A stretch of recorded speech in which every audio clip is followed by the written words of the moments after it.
പുതിയൊരു വീഡിയോയിലേക്ക് എല്ലാവർക്കും സ്വാഗതം. ഈ ചാനൽ ഇഷ്ടപ്പെട്ടാൽ സബ്സ്ക്രൈബ് ചെയ്ത് കാണണേ. അങ്ങനെ അനാമികയാണെങ്കിൽ ദേവയാനിക്ക് ജ്യൂസൊക്കെ കൊണ്ട് കൊടുക്കുകയാണ്. അതിന് ശേഷം ജാനകി ചോദിക്കുകയാണ്, ടൂർ പോയവരുടെ വിശേഷമൊക്കെ അറിയാമോ, അങ്ങോട്ട് ഫോൺ വിളിക്കുന്നുണ്ടോ, അത് അങ്ങോട്ടും ഇങ്ങോട്ടും ഫോൺ വിളിക്കുന്നുണ്ടോ എന്നൊക്കെ. അപ്പോൾ ദേവയാനി പറയുകയാണ് അങ്ങോട്ടും ഇങ്ങോട്ടും ഫോണുകൾ വിളിച്ച് സംസാരിക്കുന്നുണ്ട് എന്ന്.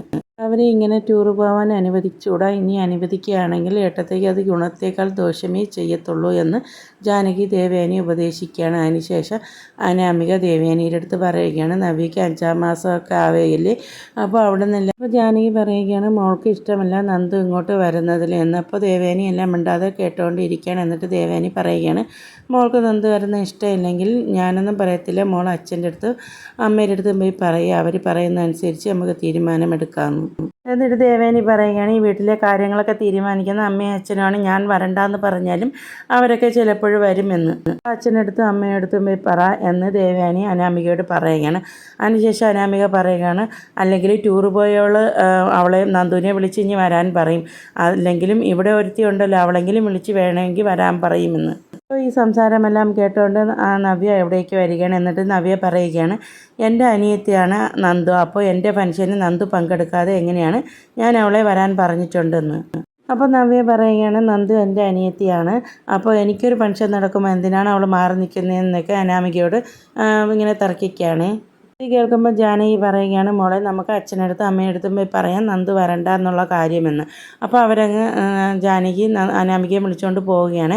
അതിനുശേഷം നവ്യ ദേവയാനി എടുത്ത് ചോദിക്കുകയാണ്, എൻ്റെ അനിയത്തിയല്ലേ നന്ദു, അപ്പോൾ എനിക്കൊരു ഫംഗ്ഷൻ നടക്കുമ്പോൾ നന്ദു വരണ്ടേ എന്നൊക്കെ ഇങ്ങനെ ദേവയാനി എടുത്ത് ചോദിക്കുമ്പോൾ ദേവയാനി പറയുകയാണ്, ഇപ്പോൾ ആ നന്ദു വരണ്ടെന്നുള്ള കാര്യം അവർ അച്ഛനടുത്ത് പറയാൻ പോയില്ലേ, അതുപോലെ നീയും അച്ഛൻ്റെ അടുത്ത് പോയി പറ, നിൻ്റെ ഒരു ആവശ്യം നടക്കുമ്പോൾ നന്ദു വേണമെന്ന്.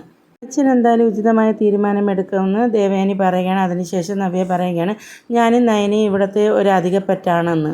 നയമ്മ സ്നേഹിക്കാത്തിടത്തോളം കാലം ഞങ്ങൾ പരമാവധിയാണ് ഇവിടെ പിടിച്ചു നിൽക്കുന്നതെന്ന് നവ്യ പറയുകയാണ്. ദേവയാനി നല്ല സമാധാനത്തിലാണ് നവ്യനോട് സംസാരിക്കുന്നത്, ദേഷ്യത്തിലൊന്നുമല്ല. നവ്യനോട് പറയുകയാണ്, എന്തായാലും ശരിയും തെറ്റും എനിക്കറിയത്തില്ല, നീ എന്തായാലും അച്ഛൻ്റെ അടുത്ത് പോയി സംസാരിക്കുക, അച്ഛൻ അതിനുള്ള തീരുമാനം എടുക്കുമെന്ന്. എന്നിട്ട് നവ്യ പറയുകയാണ്, അനാമികയ്ക്ക് വേണ്ടി എന്തായാലും നന്ദു മാറി നിൽക്കേണ്ട ഒന്നും വേണ്ട എന്ന്. എന്നിട്ട് അമ്മായി ഞങ്ങളെ അംഗീകരിക്കാത്തിടത്തോളം കാലം ഞങ്ങളുടെ ജീവിതം ഇങ്ങനെ തന്നെ ആയി. അനാമികയും കൂടി മുത്തശ്ശൻ്റെയും മുത്തശ്ശിയുടെ അടുത്ത് പരാതിയുമായിട്ട് വന്നിരിക്കുകയാണ്, നന്ദുവിനെ കൊണ്ടുവരണ്ട എന്നുള്ള കാര്യത്തെക്കുറിച്ച് പറയാൻ. അപ്പോൾ മുത്തശ്ശനും മുത്തശ്ശിയും പറയുകയാണ്, ഞങ്ങൾ നിർബന്ധിച്ച് ഗോവിന്ദൻ്റെയിൽ പറഞ്ഞിട്ടുണ്ട് ഈ ഫംഗ്ഷന് നന്ദുവിനെ കൂടി കൊണ്ടുവരണം എന്ന്. എന്നിട്ട് അനാമിക മുത്തശ്ശൻ്റെ അടുത്ത് പറയുകയാണ്, ഈ നന്ദു എന്തൊക്കെ പ്രശ്നമായി ഇവിടെ ഉണ്ടാക്കി, എന്നിട്ട് എന്തിനാ മുത്തശ്ശി അവളെ ഈ ഫംഗ്ഷന് അവളെ വിളിക്കുന്നതെന്ന്. അപ്പോൾ അനാമികയ്ക്ക് നന്ദു വരുന്ന ഇഷ്ടമല്ലല്ലോ. അപ്പോൾ മുത്തശ്ശൻ പറയുകയാണ്, മോൾക്ക് നന്ദു വരുന്നത് ഇഷ്ടമില്ലെങ്കിൽ മോള് ആ സമയം ഇവിടെ നിന്ന് മാറി നിൽക്കുക, അല്ലെങ്കിൽ മോളുടെ വീട്ടിൽ തന്നെ പോയി നിൽക്കുക ചെയ്തോ എന്ന് പറയുകയാണ് മുത്തശ്ശൻ. ഇത് ജാനകി പറയുകയാണ്, ഇതാണോ മര്യാദ, മോളുടെ വീട്ടിലൊരാവശ്യം നടക്കുമ്പോൾ മോൾ ഇവിടെ വേണ്ടേ, മോൾ ഇവിടുത്തെ ആളല്ലേ എന്നിങ്ങനെ പറയുമ്പോൾ മുത്തശ്ശൻ പറയുകയാണ്, നീ മര്യാദയൊന്നും എന്നെ പഠിപ്പിക്കണ്ട, മര്യാദ എന്താണെന്ന് അറിയാമെന്നുള്ളത് കൊണ്ടാണ് ഗോവിന്ദൻ്റെ അടുത്ത് നന്ദുവിനെ കൂടി കൊണ്ടുവരാൻ ഞാൻ പറഞ്ഞത് എന്ന്. ഇത് പറയുമ്പോൾ ജാനകിക്ക് ഇഷ്ടപ്പെടുന്നില്ല. എന്നിട്ട് മുത്തശ്ശൻ പറയുകയാണ്, ഇനി ഈ കാര്യം പറഞ്ഞോട്ട് ആരും എൻ്റെ മുമ്പിൽ വരണ്ട എന്നിങ്ങനെ പറയുമ്പോൾ അനാമികയ്ക്ക് ഭയങ്കര ദേഷ്യമാണ് വരുന്നത്.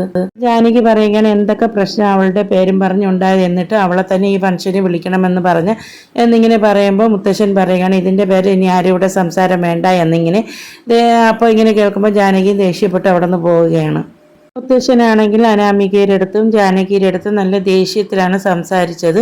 നന്ദുവിനെ കൊണ്ടുവരണം എന്നുള്ള കാര്യം പറഞ്ഞപ്പോൾ മുത്തശ്ശൻ ഇഷ്ടപ്പെട്ടില്ല, അതുകൊണ്ടാണ് ദേഷ്യത്തിൽ സംസാരിച്ചത്.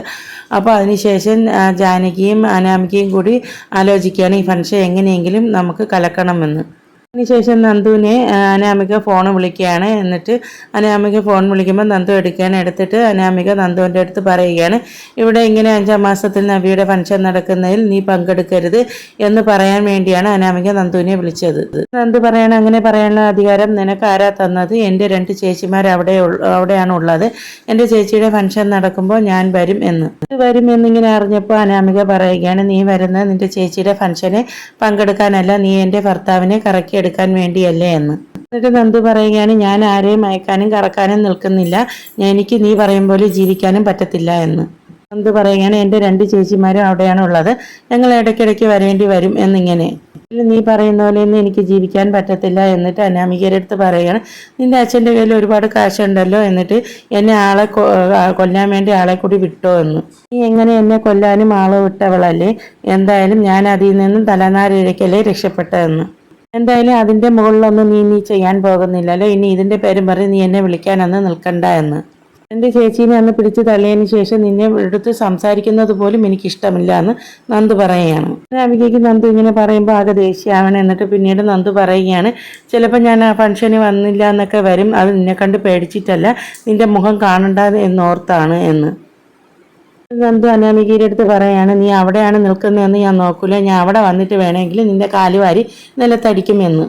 അതോർത്ത് എന്ന് പറഞ്ഞിട്ട് നന്ദു കോള് കട്ടിയാണ്. ഇത് കഴിഞ്ഞിരുമ്പോൾ അനാമികയ്ക്കാണ് നന്ദു ഇങ്ങനെയൊക്കെ പറഞ്ഞപ്പോൾ ആകെ ദേഷ്യമാണ് വരുന്നത്.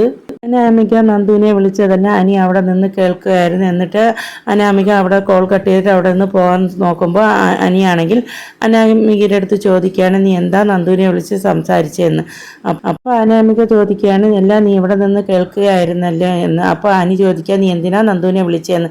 അപ്പോൾ അനാമിക പറയുകയാണ്, ഇവിടെ ഒരു ഫംഗ്ഷൻ നടക്കുകയല്ലേ, അതുകൊണ്ട് അവളെടുത്ത് ഇവിടെ വരണ്ട എന്ന് പറയാൻ വേണ്ടിയാണ് വിളിച്ചതെന്ന്. അപ്പോൾ അനി പറയുകയാണ്, അതിന് അവളുടെ ചേച്ചിയുടെ ഫംഗ്ഷനാണ് ഇവിടെ നടക്കുന്നത്, ഫംഗ്ഷന് വരണ്ടെന്ന് പറയാനുള്ള അധികാരം നിനക്കാരാ തന്നത് എന്ന്. നിനക്ക് നന്ദു വരുന്ന ഇഷ്ടമില്ലെങ്കിൽ നീ നിന്റെ വീട്ടിലേക്ക് പോ എന്ന് അനി പറയുകയാണ്. ആ ഫംഗ്ഷൻ കഴിഞ്ഞിട്ട് നീ വന്നോ എന്നിങ്ങനെ പറയുമ്പോൾ അനാമിക പറയുകയാണ്, അതാവുമ്പോൾ നിനക്ക് സൗകര്യമാവുമല്ലോ അവളെടുത്ത് സംസാരിക്കാനും മിണ്ടാനും പറയാനും ഒക്കെ എന്ന്. അനാമിക പറയുകയാണ്, ഇതുപോലെ രണ്ടും കെട്ടവനാണല്ലേ എനിക്ക് ഭർത്താവായി കിട്ടിയെന്ന് പറഞ്ഞ് ദേഷ്യത്തിൽ അനാമിക അവിടെ നിന്ന് പോവുകയാണ്. അതിനുശേഷം അനിയാണെങ്കിൽ നന്ദു വോയിസ് നോട്ട് അയക്കുകയാണ്. എന്നിട്ട് പറയുകയാണ്, നന്ദു അനാമിക പറഞ്ഞതെല്ലാം ഞാൻ കേട്ടു, എന്തായാലും നന്ദു തീർച്ചയായിട്ടും ഈ ഫംഗ്ഷന് പങ്കെടുക്കണമെന്ന്. നീ ഇങ്ങനെ പറയുന്ന കേൾക്കുമ്പോൾ നന്ദുവിന് ഭയങ്കര സന്തോഷമാണ് തോന്നുന്നത്. എന്നിട്ട് അവിടേക്ക് കനക വരികയാണ്. അപ്പോൾ ഫോൺ അവിടെ നന്ദു അവിടെ വെക്കുകയാണ്. അപ്പോൾ കനക പറയുകയാണ്, മോൾ അവിടെ നവിയുടെ ഫംഗ്ഷന് വരണ്ട എന്നാണ് ഞങ്ങൾ തീരുമാനിച്ചിരിക്കുന്നതെന്ന്. ആദർശും മുത്തശ്ശനും മുത്തശ്ശിയൊക്കെ മോളെ കൊണ്ടുപോകണമെന്ന് പറഞ്ഞിട്ടുണ്ട്, പക്ഷെ അവരുടെ വാക്ക് ധിക്കരിക്കുന്നത് എങ്ങനെ, അതുകൊണ്ട് മോളെ കൊണ്ടുപോയാലേ പറ്റത്തുള്ളൂ എന്ന്. ഇങ്ങനെ പറയുമ്പോൾ നന്ദുവിന് ചെറിയ സന്തോഷമൊക്കെ തോന്നുന്നു. അതിനുശേഷം നന്ദു ചോദിക്കുകയാണ്, അതിനിപ്പം ഞാൻ എന്താ വേണ്ടതെന്ന്. അപ്പോൾ കനക പറയും, എന്തായാലും അവർ പറഞ്ഞ വാക്ക് ധിക്കരിക്കാൻ പറ്റത്തില്ലല്ലോ, മോൾ ആ ഫംഗ്ഷന് വന്നേക്കെന്ന്. എന്നിട്ട് കനക നന്ദുവിൻ്റെ അടുത്ത് പറയുകയാണ്, നമ്മൾ പോകുന്നതൊക്കെ ശരി തന്നെ, മോൾ അനിയുടെ അടുത്തൊന്നും സംസാരിക്കാൻ നിൽക്കരുത് എന്ന്. അപ്പം നന്ദു പറയുകയാണ്, ഞാൻ അനിയുടെ അടുത്തുനിന്ന് പരമാവധി അകന്നാണ് നടക്കുന്നതെന്ന്. കണ്ടില്ലായിരുന്നു അന്ന് ചേച്ചീനെ പിടിച്ച് തള്ളി, എന്നിട്ട് അവൾക്ക് വേണ്ടി എന്തിനാ ഞാൻ അനിയുടെ സ്നേഹം കണ്ടില്ല എന്ന് പറഞ്ഞ് മാറി നിൽക്കുന്നതെന്ന്. ഇനി എന്തായാലും അനാമിക പറയുന്ന പോലെയൊന്നും നടക്കാൻ പറ്റത്തില്ല, അനിയെ കണ്ടാലും മുഖം തിരിച്ചു നടക്കാനും പറ്റത്തില്ല എന്ന്. വെറുതെ എന്തിനാ ഞാൻ അനിയനെ കൂടി സങ്കടപ്പെടുത്തുന്നത്, ഇനി എന്നെ കൊണ്ട് അതിന് പറ്റത്തില്ല എന്ന് നന്ദു പറയുകയാണ്. നന്ദുവിൻ്റെ സംസാരം കേട്ടിട്ട് കനക ചോദിക്കുകയാണ്, നിങ്ങൾ രണ്ടുപേരും വീണ്ടും അടുക്കാനാണോ ശ്രമിക്കുന്നതെന്ന്. അപ്പോൾ നന്ദു പറയുകയാണ്, ഇല്ല, ഞങ്ങൾ രണ്ടുപേരും ബെസ്റ്റ് ഫ്രണ്ട്സ് ആണെന്ന്. അതുകൊണ്ട് തന്നെ എല്ലാ കാര്യങ്ങളും ഞങ്ങൾ പരസ്പരം ഷെയർ ചെയ്യാറുണ്ട്, അതുകൊണ്ട് അനിയനെ ഇനി സങ്കടപ്പെടുത്താനൊന്നും പറ്റത്തില്ല എന്ന് നന്ദു പറയുകയാണ്. അത് ഇങ്ങനെ പറഞ്ഞിട്ട് പോകുമ്പോൾ കനകയ്ക്കാണെങ്കിൽ ഭയങ്കര ടെൻഷനാണ്. കനക ജോത്സ്യം പറഞ്ഞ കാര്യങ്ങളൊക്കെ ഇങ്ങനെ ഓർമ്മിക്കുകയാണ്. നന്ദു അനി ഒന്നിക്കും എന്നുള്ള കാര്യങ്ങളാണ്. അനിയുടെ കല്യാണം കഴിഞ്ഞാലും നന്ദു അനി ഒന്നിക്കും എന്നുള്ള കാര്യങ്ങളൊക്കെയാണ്. ജോത്സ്യം പറഞ്ഞ കാര്യങ്ങളൊക്കെ ഇങ്ങനെ ആലോചിച്ചുകൊണ്ട് കനക നിൽക്കുകയാണ്. എനിക്ക് എന്തായാലും വലിയ ടെൻഷനാണ്. ഇനി അങ്ങനെയൊക്കെ സംഭവിക്കുമോ, നന്ദു അനിയും ഒന്നാകുമോ എന്നുള്ള കാര്യങ്ങളൊക്കെ ഇങ്ങനെ ഓർമ്മിക്കുകയാണ് കനക. അതിനുശേഷം നവ്യയാണെങ്കിൽ അവിടെ ഇരുന്ന് നെയിൽ പോളിഷൊക്കെ ഇടുകയാണ്. അപ്പോൾ നവ്യയെ ഒരു ചെറിയ പുഞ്ചിരിയോടെ ദേവയാനി നോക്കുകയാണ്. അപ്പോൾ നവ്യയാണെങ്കിൽ തിരിഞ്ഞു നോക്കുമ്പോൾ ദേവയാനിയെ കാണുന്ന സമയത്ത് ദേവയാനി പതുക്കെ മുഖം തിരിക്കുകയാണ് ചെയ്യുന്നത്. ഒരു ദേവയാനിയെ നവ്യയുടെ അടുത്തേക്ക് ചെന്നിട്ട് ചോദിക്കുകയാണ്, 5-ാം മാസം ചടങ്ങ് നടക്കുകയല്ലേ, അപ്പം നമ്മൾ എന്തെങ്കിലും ഒരുക്കങ്ങൾ ഒരുക്കി വെക്കണ്ടേ എന്ന്. ദേവയാനി നവ്യയുടെ അടുത്ത് ചോദിക്കുക, ഇഷ്ടപ്പെട്ട പലഹാരങ്ങളൊക്കെ ഏതെന്ന്. അപ്പോൾ നവ്യ പറയുകയാണ്, എനിക്കിഷ്ടപ്പെട്ട പലഹാരങ്ങളൊക്കെ ഏതെന്ന് എൻ്റെ അമ്മാവയമ്മയ്ക്ക് അറിയാമെന്ന്. ദേവയാനി പറയുകയാണ്, ഞാൻ എന്തായാലും അവളുടെ അടുത്ത് അതൊന്നും ചോദിക്കാൻ പോകുന്നില്ല, നിനക്ക് ഇഷ്ടപ്പെട്ട പലഹാരങ്ങൾ ഏതൊക്കെയെന്ന് പറഞ്ഞാൽ ഞാൻ ഒരുക്കി വെക്കാമെന്ന് പറയുന്നു. പറയുമ്പോൾ നവ്യ പറയുകയാണ്, അമ്മാവിക്ക് സുഖമില്ലാത്തതല്ലേ എന്ന്. അപ്പോൾ ദേവയാനി പറയുകയാണ്, അതൊന്നും കുഴപ്പമില്ല, ഈ വീട്ടിലെ കാര്യങ്ങൾ ഇനി മുതൽ ഞാനാണ് നോക്കാൻ പോകുന്നതെന്ന്. ഇപ്പോൾ അടുക്കളയിലാണെങ്കിലും ഞാനല്ലേ പാചകം ചെയ്യുന്നത്, മറ്റുള്ളവർ വേണമെങ്കിൽ സഹായിച്ചോട്ടെ, എനിക്ക് വിശ്വസിച്ച് ആഹാരം കഴിക്കണമെങ്കിൽ ഞാൻ ഉണ്ടാക്കിയാലേ എനിക്ക് പറ്റത്തുള്ളൂ എന്ന് ദേവയാനി പറയുന്നു. അപ്പോൾ അതെന്താണെന്ന് നവ്യ ഇങ്ങനെ ചോദിക്കുമ്പോൾ ദേവയാനി പറയുകയാണ്, ഒരു രാത്രി ഞാൻ പാല് കുടിച്ചതാണ്, എത്ര ദിവസം ഞാൻ ഹോസ്പിറ്റലിൽ കിടന്നതെന്നോ, നാരിഴയ്ക്കാണ് ഞാൻ രക്ഷപ്പെട്ടത്, അതൊരു മനുഷ്യപ്പറ്റുള്ള ഒരു പെൺകുട്ടി സഹായിച്ചതിൻ്റെ പേരിലാണ് എന്ന്. മനുഷ്യപ്പറ്റുള്ള ഒരു പെൺകുട്ടി സഹായിച്ചു എന്നിങ്ങനെ പറയുമ്പോൾ നവ്യ മനസ്സിലോർത്ത് ചിരിക്കുകയാണ് ചെയ്യുന്നത്. ദേവയാനിയാണെങ്കിൽ അത് ചിരിച്ചുകൊണ്ട് തന്നെയാണ് നവ്യയുടെ അടുത്ത് പറയുന്നത്. എന്നിട്ട് ദേവയാനി പറയുകയാണ്, മറ്റുള്ളവർ എന്നെ കൊല്ലാനും പോലും മടിയില്ലാത്തവരാണ് ഈ വീട്ടിലുള്ളത് എന്ന് മനസ്സിലായി. അതുകൊണ്ട് ഞാനിപ്പോൾ ആഹാരം സ്വയം പാചകം ചെയ്ത് കഴിച്ചാലേ കഴിക്കാൻ പറ്റത്തുള്ളൂ എന്ന് മറ്റുള്ളവർക്കും കൊടുക്കാമല്ലോ, അതല്ലേ നല്ലതെന്ന് ഇങ്ങനെ ദേവയാനി പറയുമ്പോൾ നവ്യ പറയുകയാണ്, നയന ഒരിക്കലും പാലിൽ വിഷമൊന്നും കലർത്തില്ല എന്ന്. അവൾ എനിക്ക് കുടിക്കാൻ വേണ്ടി കാച്ചി വെച്ചിരുന്ന പാലല്ലേ അത് എന്ന്. അപ്പോൾ ദേവയാനി പറയാണ്, ഞാൻ അതിന് നയനയെന്നൊന്നും പറഞ്ഞില്ലല്ലോ എന്ന്. എന്നിട്ട് ദേവയാനി നവ്യയുടെ അടുത്ത് പറയുകയാണ്, എന്തായാലും നിനക്ക് ഇഷ്ടപ്പെട്ട പലഹാരങ്ങൾ ഒരു വെള്ള പേപ്പറിൽ എഴുതിത്താ എന്ന് പറയുന്നത്. എന്നിട്ട് പറയുകയാണ്, എന്തായാലും നിൻ്റെ അമ്മയും അച്ഛനും അന്നേ ദിവസം വരുമ്പോൾ ഒരു കെട്ട് പലഹാരങ്ങളുമായിട്ടായിരിക്കും വരുന്നത്. അപ്പോൾ നമ്മളും തിരിച്ച് എന്തെങ്കിലും പലഹാരങ്ങൾ കൊടുക്കണ്ടേ എന്ന്.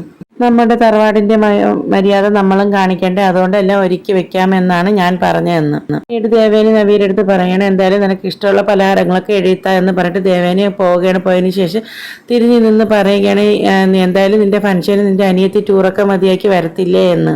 നവ്യ പറയുകയാണ്, ഇല്ല നയന ആ ഫംഗ്ഷന് വരും എന്ന് പറയുകയാണ്. അപ്പോൾ ദേവയാനി ചോദിക്കുകയാണ്, എന്തായാലും നിന്റെ അനിയത്തി കൂടി ഇഷ്ടപ്പെട്ട പലഹാരങ്ങൾ ഏതൊക്കെയെന്ന് ചോദിക്കുകയാണ്. നവ്യ പറയാണ്, നയനിക്ക് എങ്ങനെ പലഹാരങ്ങളൊന്നും ഇഷ്ടമില്ല എന്ന്. അപ്പോൾ ദേവയാനി പറയുകയാണ്, എന്തായാലും ഏതെങ്കിലും ഒരു പലഹാരമെങ്കിലും കാണത്തില്ലേ അവൾക്ക് ഇഷ്ടമുള്ള പലഹാരം, അതും കൂടി ഒരുക്കി വെക്കുക. ഇല്ലെങ്കിൽ അതിൻ്റെ പേരും പറഞ്ഞ് അവൾ പിണങ്ങിപ്പോയാലോ, അവൾ പിണങ്ങിപ്പോയാൽ എനിക്കിവിടെ ഒരു കുഴപ്പവുമില്ല. എൻ്റെ മോൻ്റെ സന്തോഷമാണ് വലുത്. ഇനി അവൾ പിണങ്ങിപ്പോകുമ്പോൾ എൻ്റെ മോൻ്റെ സന്തോഷം ഇല്ലാതാവൂലേ, അതുകൊണ്ടാണ് എന്നിട്ട് ദേവയാനി പറയുകയാണ്, എന്തായാലും അവൾക്ക് ഇഷ്ടമുള്ള പലഹാരം കൂടി എഴുതി വെക്കുക, അതും കൂടി ഉണ്ടാക്കി വെക്കാമെന്ന്. ഇനി അച്ഛനും അമ്മയും വരുമ്പോൾ തമ്പുരാട്ടി അവരെ കൂടെ പോയാലോ, അവൾക്ക് ഇഷ്ടപ്പെട്ട പലഹാരമില്ല എന്ന് വിചാരിച്ച് എന്ന്. ഇതിൽ സന്തോഷമൊന്നും പുറത്ത് കാണിക്കാതെയാണ് ദേവയാനി നവ്യയുടെ അടുത്ത് സംസാരിക്കുന്നത്. അതിനുശേഷം നവ്യാണെങ്കിൽ ആന്നൊക്കെ വെക്കുകയാണ്. അതിനുശേഷം ദേവയാനി അവിടെ നിന്ന് പോവുകയാണ്.